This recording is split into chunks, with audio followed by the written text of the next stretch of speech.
The views, information, and opinions expressed during the following program are solely those of the individuals involved and do not necessarily represent the views of Access Communications, its representatives, or its employees.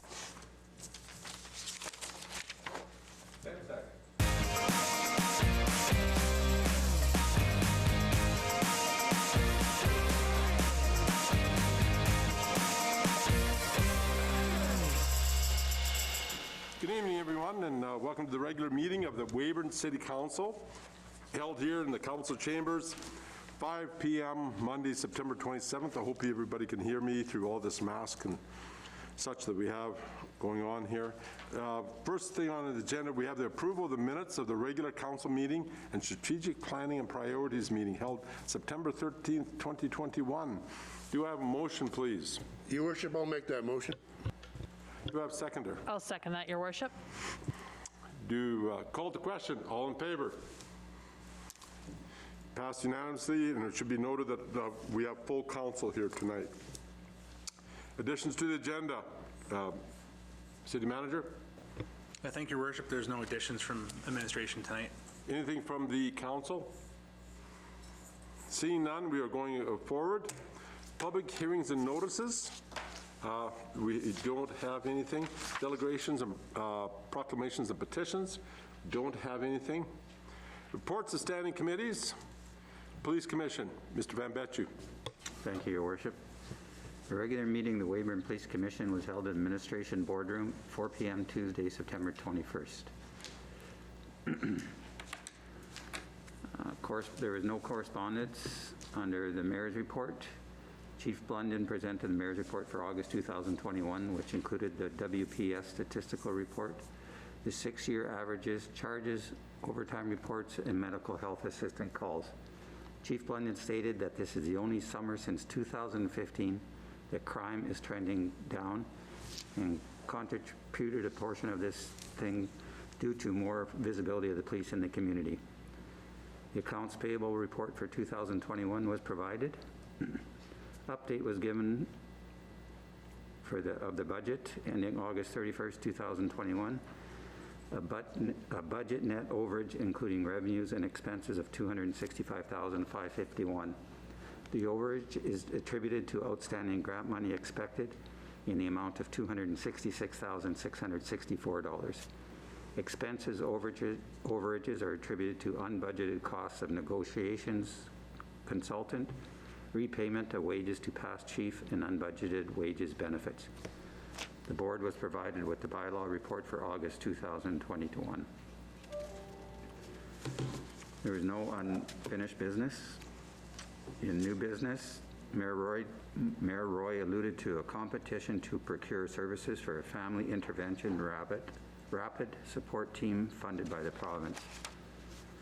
Mayor Roy advised he and Chair McCormick are attending a meeting tomorrow regarding community drug initiative and will provide more information at the next board meeting. Chief Blunden advised he is meeting with the minister and they are updating the legislation to allow for CERT, Serious Incident Response Team. Councillor Richard and the city manager will be attending board training in November.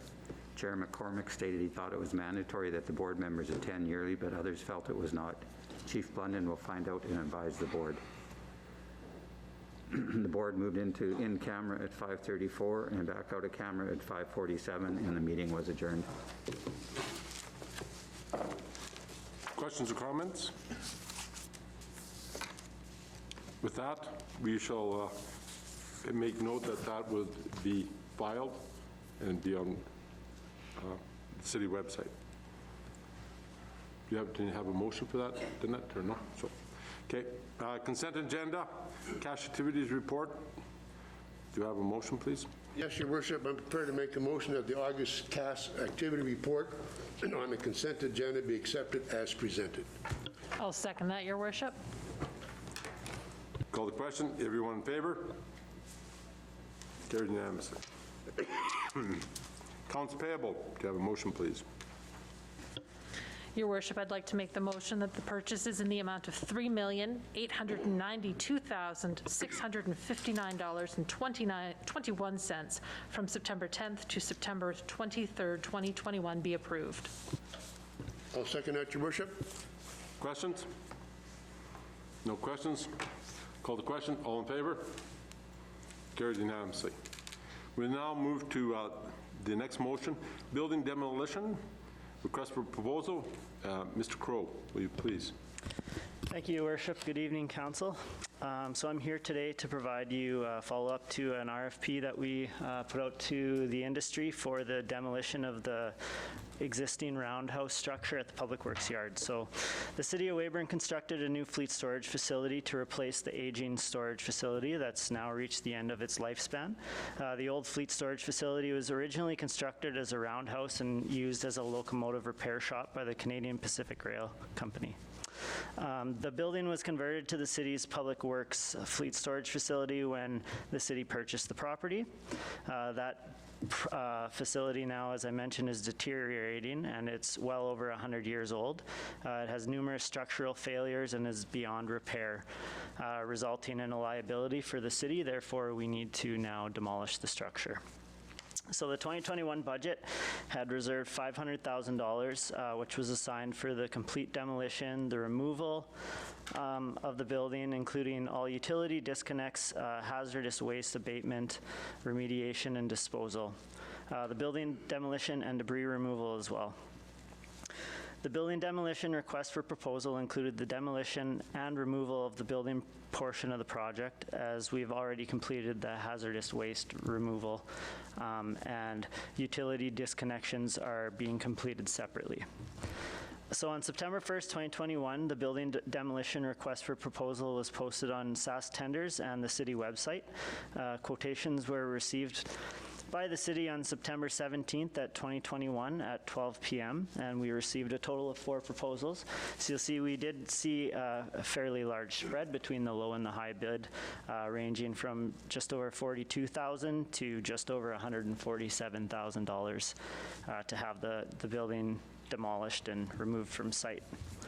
So the proposals submitted were reviewed to ensure that bidders attended the mandatory site meeting, understood the scope of work involved, had demolition experience, and the required qualifications and insurance could be met to finish this project by the specific date. All 4 of the proposals met those 4 proposals, or met those conditions. So A&B Concrete Ltd. submitted the lowest bid of $42,091.21.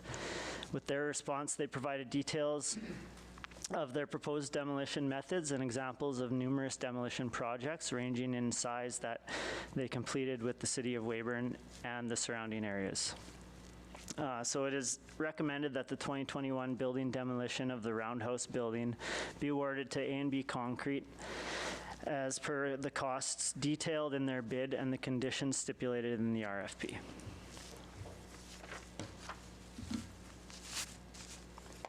So with that being said, any questions? Do we have a motion, please, first?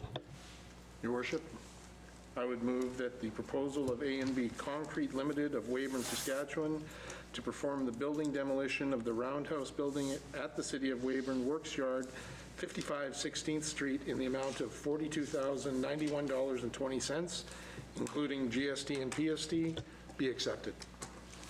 I'll second that, Your Worship. Questions now? Mr. Van Betjen. Thank you, Your Worship. Andrew, I was just wondering what the projected completion date is. Yeah, so we've went within the process. We've given some flexibility because we don't need the building down immediately, which provided us with some more aggressive pricing as well. But currently, it's my understanding that their plan is to start the work in December and work throughout that month to complete the job. Mr. Mickle. Thank you, Worship. Thanks for the report, Andrew. Sorry. Andrew, going forward on this type of thing, I just lost my train of thought. Now I had the question I was going to ask, when are they going to do this? Is there anything salvaged in the building? Was my first question. And are we keeping the concrete pad? Yeah, so As part of the project, we did decide to keep the concrete pad because it'll be valuable to us for both storage purposes, and it'll also give us some flexibility for different training exercises, whether that be with the fire department or public works and engineering and parks and leisure. So we are keeping that, and we are going through the building and salvaging anything that we believe is of value that we could repurpose down the line. Any other questions, Mr. Jenke? Andrew, I know you've answered this question in this chamber before, but in the interest of having this in the record, this building is well beyond any salvageability or value for historical or heritage purposes, correct? Yeah, the building is actually falling in on us, so we actually closed off a portion of the building previously, and it wasn't safe for staff to enter. The portion of the structure that we were using up until just recently, when we moved to the new building, had major holes in the walls and the ceiling. It would cost upwards of $1 million just to repair the roof. So it's well beyond its lifespan. We got the most out of it, and unfortunately, it's just time that we have it demolished. And I guess there's a couple citizens have approached me, and only a couple, Andrew, that there's a couple things, either their fathers or people worked there, and they know that there was old signs there that they may have put up. Is there any, can the citizens approach somebody to see if they could get one of those things before it's demolished? I haven't been approached about any of that to date. I'm not sure if anybody else has with the city. If they had a request for something, they could always reach out and we could see what we could do. But the start of this demolition is in the beginning of December? Correct, yeah. Okay, so, all right. Any other questions? Mr. Rich? Thanks, Your Worship. Andrew, I know you get sick answering this question, but I'm going to ask it again, too. Everybody attended the mandatory site visit? Yes, all 4 contractors attended the... And they all understood the scope of the work? I look at this and I see like the next highest bid is nearly double. Absolutely. Highest bid is almost 4 times the lowest bid. So Yep. I wouldn't say that it makes me uneasy, but I just want to be sure that the low bid, and I'm happy it's a local group and I'm sure they can do the job. I just want to make sure that you're comfortable because there's quite a spread here in these bids. Yeah, absolutely. So I can't give you the methodology that each of these contractors used in their pricing, but we have used A&B frequently with other operations at the city, and we have no concerns moving forward with them completing the job. As I mentioned, we've went kind of, I don't want to say free and easy, but we were very flexible with the completion date to allow them to fit in the project throughout that whole month so that they could approach it as they need to. Good for you for getting the taxpayer a very good price on that project. Thank you. No further questions? All in favor? Carried unanimously. The minor ball development of Clark Park. Yours again, Andrew. Thank you. Yes, so the City of Weyburn has received a request from Weyburn Minor Ball to complete some extensive development down at Clark Park, which is in fact City of Weyburn property. So Weyburn Minor Ball has conducted professional site surveys, has done some of their own concept designs for the area, and has worked previously with discussions through the Engineering and Parks Department, though they never came forward with a formal proposal to start any of that work. So as I mentioned, as Clark Park is a City of Weyburn property, any development of that area must be approved by the city through City Council and through administration prior to any work commencing on that site. So Weyburn Minor Ball completed a long-term plan for that area, which I mentioned, which includes several phases featuring a variety of infrastructure projects and elements that we would approach individually. So anytime they wanted to do any work based off their concept plan, they would have to come to the city and ask for approval before they could move forward. So the group would like to begin construction on ball diamond number 4, which is a 18 and under ball diamond, so it's a little larger than the ones that are existing on that site. And they wish to do this because good for them, their membership keeps growing and they have more and more athletes, and they require another diamond to meet their needs for the 2022 season. So minor ball did go ahead with some site work already down at Clark Park prior to reaching out for approval. So when this was brought forward to us, we had them stop all work so that we could go through the right process to make sure that all the checks and balances were done before they did any work down at that site. So Weyburn Minor Ball is aware that all costs associated with that development are to be covered by the association. They've already set aside some funds for the project, and they've received a lot of volunteer support and work in kind from many local businesses around Weyburn that want to help them out, so that's great to see. So as part of the process, what I'm looking for tonight is a conditional approval for Weyburn Minor Ball to move forward with the construction of diamond number 4, which will be placed on an existing diamond site. Prior to any work commencing, the following conditions must be met still by Minor Ball, even if they get conditional approval tonight. So the Leisure Services, Planning and Development, Building and Engineering departments must conduct a final review and find no outstanding concerns. Local area residents and business owners will be communicated to address any concerns they may have with any work going on that site. Weyburn Minor Ball must cover all costs associated with the development of the site. Weyburn Minor Ball must pass on all contractor information to the City of Weyburn for review and approval, just so that we can make sure that they are reputable companies and they're operating safely to our safety standards, since it is on City of Weyburn property. We also must receive a confirmation letter from the Saskatchewan Watershed Authority that says that the proposed design is acceptable in their eyes, as it is a designated floodplain. And finally, Weyburn Minor Ball must finalize a few more details, minor little details that are left outstanding on their facility enhancement request. Your Worship, I'd like to make a motion that Weyburn Minor Ball be granted approval to complete the Clark Park Diamond number 4 phase of their development plan under the conditions as set out by the Director of Leisure Services in his report dated September 22nd, 2021, as presented to City Council. Second? I'll second that, Your Worship. Questions? Statements, Mr. Mickle? Thank you, Worship. Thank you, report, Andrew. Number 2, your bullet number 2 there, communication with the people around there, specifically Weyburn Trailer Court. I think that's probably what you meant. Your communication effort would be a phone call or a visit with these people explaining what is going on. The reason why I say that is that sometimes people get misinformation that is not true, and the manager, Mr. Moore, is a very fine gentleman. He'd just like to know what is going on so we can tell those people that live there what is going on. Is that the direction we're going to do? Yeah, absolutely. So we do have some numbers from some residents from that area that have seen the action going on, and they're just a little concerned with what's going on in their backyard, which makes sense. So I would be reaching out directly to them and speaking to them.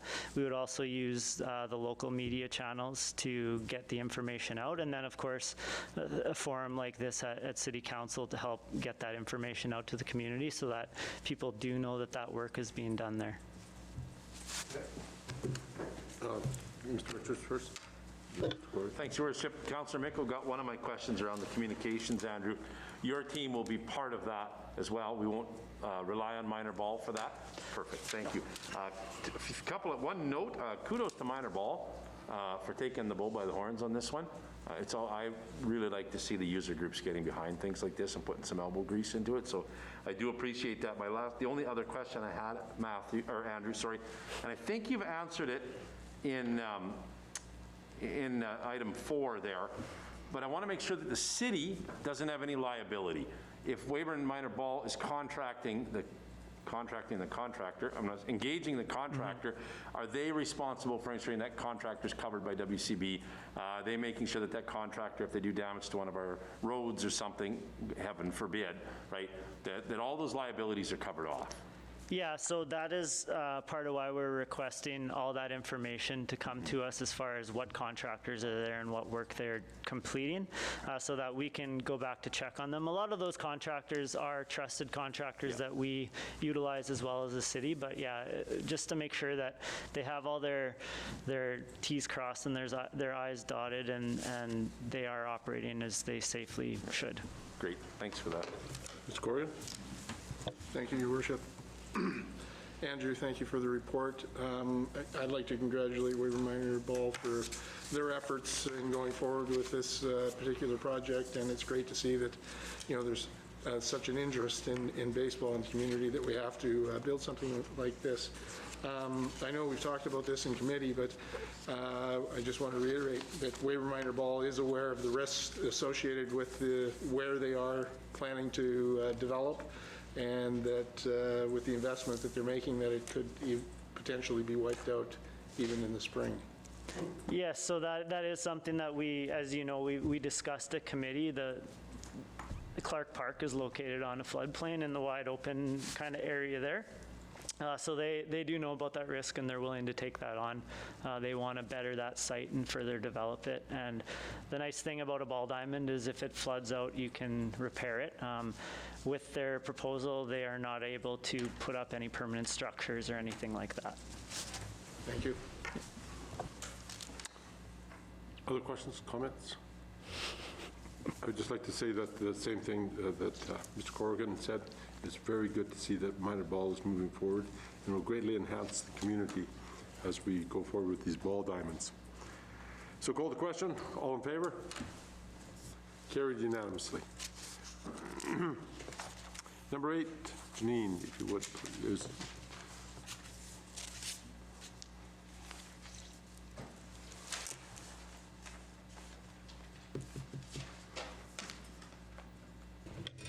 Good evening, Council. So tonight we have a zoning bylaw amendment application and an official community plan amendment application for some lands located near Regina Avenue and Gray Street. They're requesting that the properties they're in the process of purchasing be given the land use designation of industrial in the official community plan, and that the properties be rezoned from urban holding to light industrial. Originally they requested medium industrial, but we are proceeding with light industrial. These changes are requested to facilitate the development of the lands into 2 parcels for industrial or commercial uses.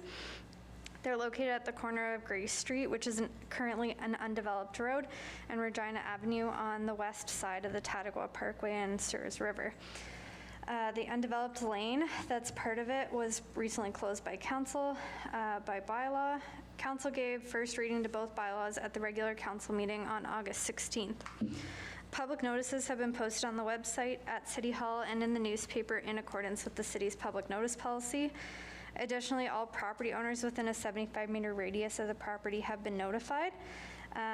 We did receive a late submission with just some questions that the property owner to the south had about the development, and staff have corresponded and addressed those questions. So the applicants are in the final stages of a plan of subdivision involving the consolidation of the lane and the re-subdivision of the land to create 2 developable parcels fronting onto Gray Street.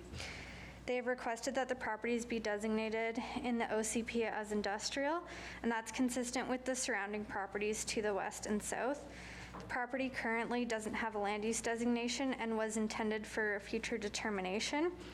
They're also requesting that the properties be rezoned from urban holding to medium industrial to facilitate the development of the sites with industrial type uses, such as a contractor shop and yard or similar uses. Staff have worked with the applicant and are recommending the light industrial zone instead of the medium industrial. So there's some images of where the property is located.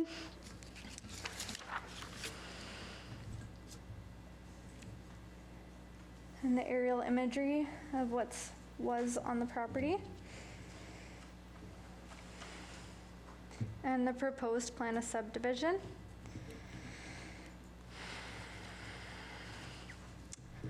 So the properties currently have no land use designation in the OCP, and it was in the intent that the land use designation would be determined once the properties were to be developed.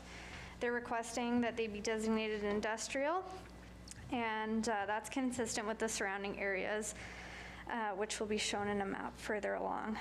The purpose of the designation is to provide land for light, medium, and heavy industrial uses. Some of the applicable industrial land use policies have been included in this report. Staff don't object to the designation of these lands as industrial. The property is currently on the periphery of an existing industrial area, and the industrial land use designation would be consistent with the surrounding area. There's a few residential properties in the area. However, the intent is for these lands to transition to industrial once the existing residential uses are exhausted. The lands in the area are not currently serviced with sewer. However, there is water servicing available, which the applicant can connect to at their own cost. The applicant will be required to extend Regina Avenue and construct a portion of Gray Street to provide accesses to the subject properties in compliance with the zoning bylaw. So I've included a map from the land use designation map in the OCP. All the purple are industrial lands. So the statements of provincial interest. The proposal is consistent with the SPIs, and that is not located within the floodway, and floodproofing, it's not located within the floodway, and floodproofing measures will be enforced through the zoning bylaw, since it has been identified as being within the flood fringe. The lands are set back approximately 100 meters from the river, so there should be little to no impact on source water. The development will contribute to the economic development in the city. Zoning bylaw. The applicant had requested that the land be rezoned to medium industrial. Upon review by staff in consultation with the applicant, the zoning is now proposed to be light industrial to prevent incompatible land uses from locating in proximity to the river, such as a junkyard. The light industrial zone is designed for a wide range of industrial and service uses, requiring small sites with a small amount of outdoor storage, but excluding those that may be offensive by reason of noise, smell, or other forms of pollution. They're currently zoned urban holding, which is to protect lands required for future development and from premature subdivision and development. It allows for minimal development and land uses. And the intent is that they would eventually be rezoned to facilitate development when appropriate. Given that the subject property is within an existing developed area, it is appropriate to develop the land at this point in time and change the zoning to be more consistent with the surrounding area, which is mostly light or medium industrial. The proposed zone of light industrial would be to facilitate the development of contractor shop and yard or a similar use that they'll determine when they are ready. Staff note that the properties closer to the parkway are zoned light industrial, which is intended for less intensive industrial uses, and staff would recommend that zone, as it would be more appropriate for the subject property given to the proximity of the parks and open space zone. They're looking to develop a contractor's shop and yard, which is a permitted use in the medium industrial zone and discretionary in the light industrial. So staff are recommending that the subject property be rezoned to light industrial and that the light industrial zone be amended to allow for a contractor's shop and yard as a permitted use instead of a discretionary use. The proposed parcels would meet the regulations of the light industrial zone, and they would be able to meet the light industrial zone once they're developed. The properties are located within the flood fringe, so the flood fringe overlay zone of the zoning bylaw will apply to the development. So this was taken to the District Planning Commission on September 17th, and they had no concerns that were raised in regard to the proposed changes. Ministerial approval will be required for the official community plan amendment from the Minister of Government Relations, so staff will submit that bylaw once it's passed. So council has a few options tonight. The first would be to hold the public hearing for both bylaw amendments and consider any comments or concerns, and then give second and third reading to the bylaw to amend the official community plan to designate the above mentioned land as industrial on the land use designation map, and that you give second and third reading to bylaw 2021-3433 to amend the zoning bylaw to rezone the above mentioned lands from UH to LI. Council authorizes administration to submit both bylaws to the province and the one for ministerial approval. Option number 2 would be that council refuse to give second reading to both bylaws and direct administration to advise the applicant of the refusal. And a reason for the refusal would have to be provided. So the staff recommendation would be option number 1, that council conducts both public hearings and gives second and third reading to both bylaws to amend the OCP and zoning bylaw. Richard? Thanks, Your Worship. I'll make a motion that bylaw 2021-3432 to amend bylaw 2020-3411, the official community plan, for the purpose to designate the lands at the corner of Gray Street and Regina Avenue, lots 1 through 10 and 23 through 32, Block 8, Plan AZ 357, and Lot 14, Block B, Plan AZ 357, as industrial on the land use designation map, be read a second time. Your Worship, I'll second that motion. There has to be a public hearing before we can proceed with that. Okay. Just so you know. And then the public hearing, has it been notified that there should be a public hearing here tonight? Yep, there was public notices that went out. So can we have, we'll advise that we're going to have a public hearing right now, and I want to declare it open and invite any parties wishing to speak regarding to this bylaw 2021-3432 and bylaw 2021-3433 is declared open, and invite any parties wishing to speak regarding this bylaw to do so at this time, or now hold your peace. See, I read that bylaw just about as good as you did. I'm trying to keep up there. So I don't see anybody coming forward to it, so I'll make one last call for submissions. I declare this public hearing then to be closed.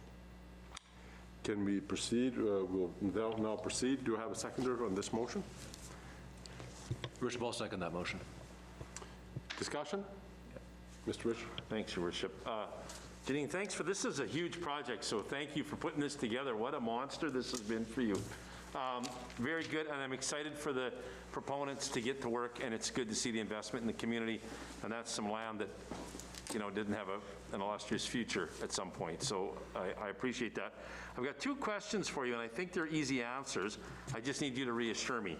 On page 5 of your report, you state, excuse me, about the, number 1, that the applicant is responsible for extending Regina Avenue.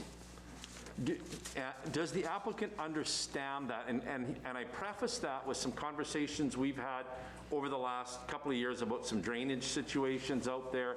And what I want to try to do is make sure everybody's clear so that we don't end up in a conversation 3 years from now about drainage problems on Regina Avenue because of this. Yes, they're required to extend those roads to our standards, and I'll maybe refer to Jen to give you more information on that. Yeah, so we have given them the standard of what they have to build the road to, as well as the engineering department has done multiple site visits to go over exactly where it can be located, how it'll be constructed, the plan for it, as well as to look at the drainage of the whole area. So we have been over it numerous times with them, and we believe that the road will be constructed to meet our standards. So they're comfortable with the level of road that has to be built there. I don't mean level by the height, but the standard of road that would have to be constructed. Yeah, they fully understand that. Good. Thank you for that clarification. Second part, same area, is the water connection fees out there. All of that there, that's been well discussed with the proponents. Water and sewer, pardon me. Yeah, they know that there is no accessibility to sewer out there. It is not in that area, so they fully understand that, as well as we have gone over to where the nearest connection is and what would be required to connect into that. At this time, they've stated they're not necessarily sure they will need it, but we have gone through it that it will be at their own expense should they choose to connect in later on. Yeah, good, thanks for that. Just so that we don't have controversy down the road. I just want to be sure that everybody's aware. So, yeah, I think this is a great project, and I'm all for it. Thanks for all your hard work, you guys. And to the proponents for their hard work, too. Any other? Mr. Janke? Janine, one quick question for you. You kind of touched on this, but just given the proximity to the river and the lack of any kind of like sewer-type drainage, we don't have any concerns about that. I assume that's been investigated? No, not with what they're proposing, no. Okay, thank you. I just want to further to what Mr. Richards says here.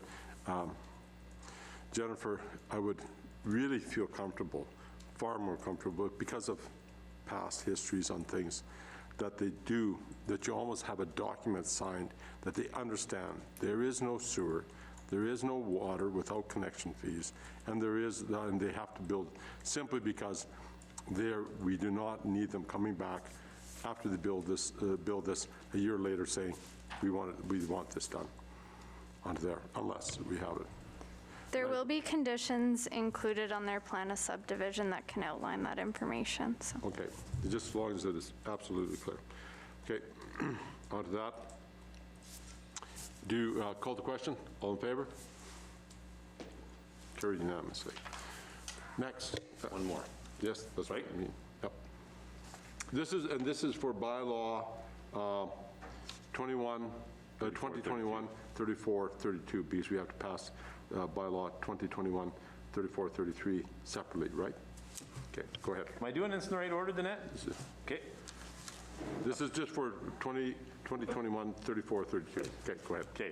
Make a motion that bylaw 2021-3432 to amend bylaw 2020-3411, the official community plan, for the purpose to designate the lands at the corner of Gray Street and Regina Avenue, lots 1 through 10 and 23 through 32, Block 8, Plan AZ 357, and Lot 14, Block B, Plan AZ 357, as industrial on the land use designation map, be read a third time and passed. Second? Your Worship, I'll second that motion. Discussion? Seeing none, call the question. All in favor? Easy for me to say. I thought you were spelling off Elon Musk's child's name there or something. I just wasn't sure. So anyway, now we have to, do we have a motion to amend bylaw 2021-3433? Yes, Your Worship, I'll make that motion before I try and see if I can pronounce this better or worse than Councillor Richards. Do we need to have a public hearing on this one as well, or does one work? No, that one public hearing was for both bylaws. All right, excellent. Very well, then I move that bylaw 2021-3433, a bylaw to amend zoning bylaw 2020-3412 for the purpose of rezoning Gray Street and Regina Avenue, lots 1 through 10 and 23 through 32, Block A, Plan AZ 357, and STL 14, Block B, Plan AZ 357, from urban holdings to light industrial, be read a second time. Second? I'll second that, Your Worship. Discussion? Seeing none, call the question. All in favor? Carried unanimously. Third. All right. Your Worship, I'll move that bylaw 2021-3433, a bylaw to amend zoning bylaw 2020-3412 for the purpose of rezoning Grace Street and Regina Avenue, lots 1 through 10 and 23 through 32, Block 8, Plan AZ 357, and Street Lot 4, Block B, Plan AZ 357, from urban holdings to light industrial, be read a third time and passed. Question? I'll second that, Your Worship. Discussion? Call the question. All in favor? Carried unanimously. All passed. There you go. Have a stay there for a second. There's no unfinished business, and so you're up again, Janine. New business, development permit application, an ice cream cart, if you would, please. So there's a development permit application that staff has received from Way Cool Sweet Treats for a mobile food concession, which would be an ice cream cart and bike. to operate within the city. Part of the application is to request to operate on city streets and on trails in the city parks. Therefore, the request requires council approval. The business would be similar to a Dickie D's bike-operated and push-cart ice cream retailer. The applicants are looking at starting operation in 2022. However, they've applied ahead of time to ensure that they have received approvals before ordering stock for their business. The request was circulated to applicable city departments, including police, leisure services, and engineering. Generally, there were no concerns with the request. However, the following comments were provided. The mobile food concession must follow the same rules of the road that other bicycles must follow, and the mobile ice cream carts shall not obstruct any marked fire lanes, fire hydrants, or no parking areas, access to alleyways or driveways, and shall adhere to the traffic bylaw. And the business may operate on city property during events only where the organization in charge has submitted a letter of consent to the City of Weyburn, allowing Way Cool Sweet Treats permission to operate in vicinity of their event. So I've included some pictures of what it would look like that the applicant submitted. So option number 1 would be that council approves the mobile food concession development permit for seasonal operation of 2 mobile ice cream carts without further conditions. Option number 2 would be that council approves the mobile food concession development for seasonal operation of 2 mobile ice cream carts subject to the following condition. Public health inspection approval has been granted. Any area devoted to required landscaping at the site, including any grassed area, shall not be occupied by the mobile food concession use. They're not permitted to park on city-owned land other than on city streets and at city-owned parks. The business may operate on city property during events only where the organization in charge has submitted a letter of consent to the City of Weyburn. Approval from private property owners shall be obtained prior to operation on private property. They shall not be parked or driven so as to obstruct pedestrian or vehicular circulation. They shall not obstruct any marked fire lanes, fire hydrants, or no parking areas, access to alleyways or driveways, and shall adhere to the traffic bylaw. They shall not create any disturbance or nuisance in terms of noise or lights that may be a distraction for motorists or pedestrians. They shall be respectful of pedestrian traffic utilizing public sidewalks. Where the mobile concession is operating on privately owned land, the owner's permission must be obtained. Upon completion of the day's operations, the mobile food concession shall be removed from city streets. All structures, associated material, and signage must be removed, and the site left neat and tidy. A business license shall be obtained, and should the mobile concession cause congestion and or safety issues for the public, the permit and operation will be reviewed and may be amended. Option number 3 would be that council directs the development officer to refuse the mobile food concession development permit for the seasonal operation of 2 mobile ice cream carts for the following reasons, and those reasons would have to be provided. So the request is not expected to have a negative impact provided the conditions of approval are complied with and the operators of the business follow the rules of the road. Therefore, staff are recommending option number 2 to approve the request for a mobile ice cream cart business on city streets and city parks subject to the conditions listed in option number 2. Your Worship, I'd like to make a motion that the development permit application 2021.026 from Way Cool Sweet Treats, Janice Carson, for a mobile food concession for seasonal operation of 2 mobile ice cream carts be approved, subject to the conditions provided. Second? Your Worship, I'll second that motion. Questions? Mr. Van Bessie? I just want to clarify something, please. I'll use Minor Ball as an example. So if Minor Ball is having tournaments or games, then once a year they'll have to get a letter from Minor Ball stating that they can go on to Jubilee Park, say, and sell their goods.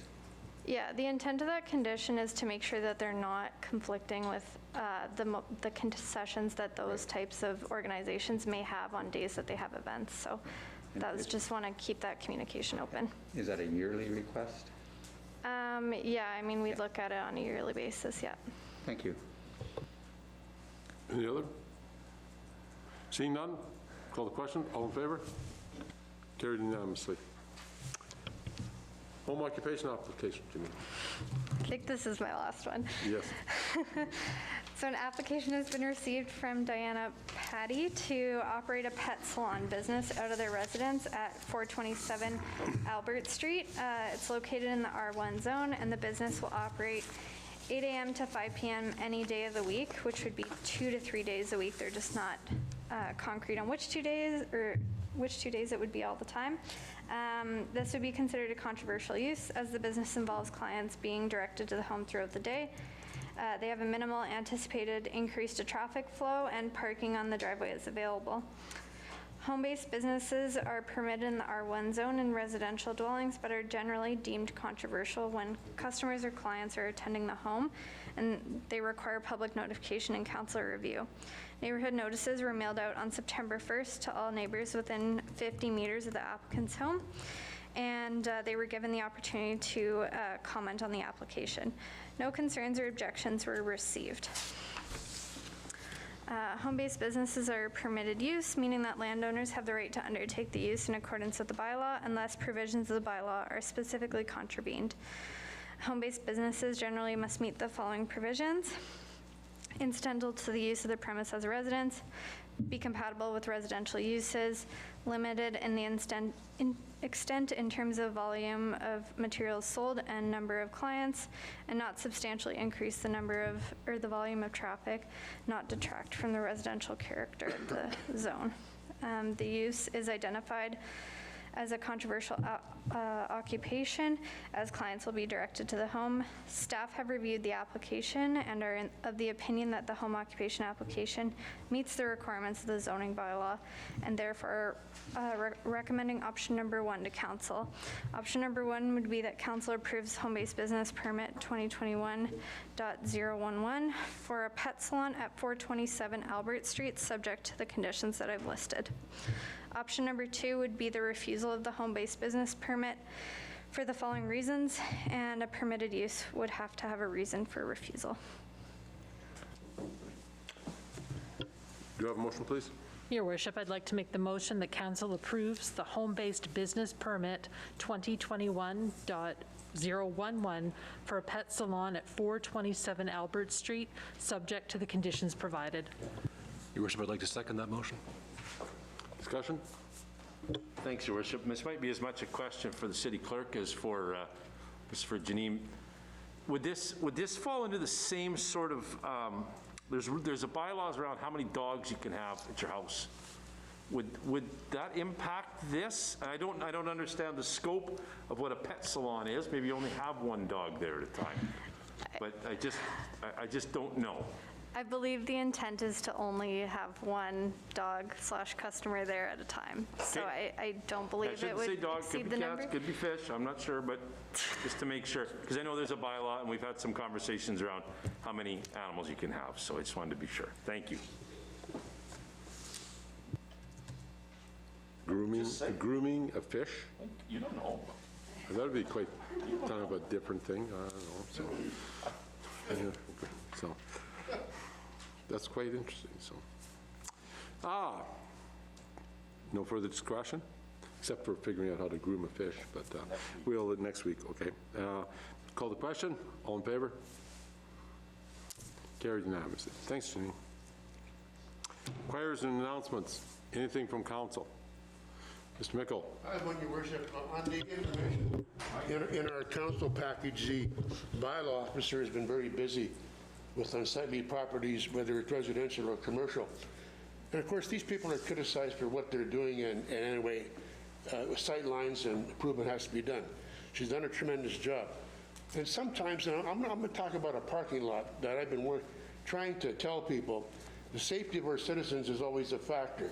The dollar store has just done their parking lot, and I thank them for it, on behalf of the citizens of Weyburn, for a safety view that they actually saw and did. And the weeds are cut around the building.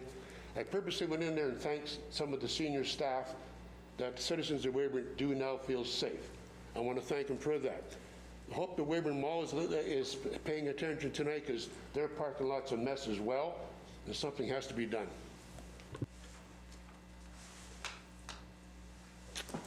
Thank you for your comments, Mr. Mickle. Any other questions, comments? As you're aware, the Government of Canada recently passed legislation marking September 30th as the National Day for Truth and Reconciliation. The City of Weyburn officially observes this day to recognize and commemorate the history and ongoing legacy of residential schools as part of the reconciliation process, and the Truth and Reconciliation Commission calls to action. To honor this importance of the National Day of Truth and Reconciliation, City of Weyburn civic offices will be closed on September 30th, including City Hall and Public Works Building. September 29th and 30th, lights outside the hall will be orange. City of Weyburn is committed to reconciliation and building relationship through dialogue with Indigenous community to ensure that Weyburn is an inclusive community that respects their history, traditions, and culture. And as we move forward, we will continue to progress in our views and attitudes throughout the City of Weyburn. Anything else? With that, Your Worship, sorry. We should maybe make note that the next meeting is going to fall on a Tuesday night, the Tuesday after Thanksgiving. Tuesday after Thanksgiving? October 12th. Very good. So, our ex-council member, Jeff Chessel, is having his 40th birthday on October 2nd. They're unbelievable. 40 years old. Just would like to make a public announcement about that one. He's getting old, so if he's lying about his age, he's not 28 anymore. So, okay. So anyway, just to set the record straight, so it's on the record. With that being said, is there any other announcements and inquiries? No? There's no notice of motions. I therefore shall call a motion of adjournment.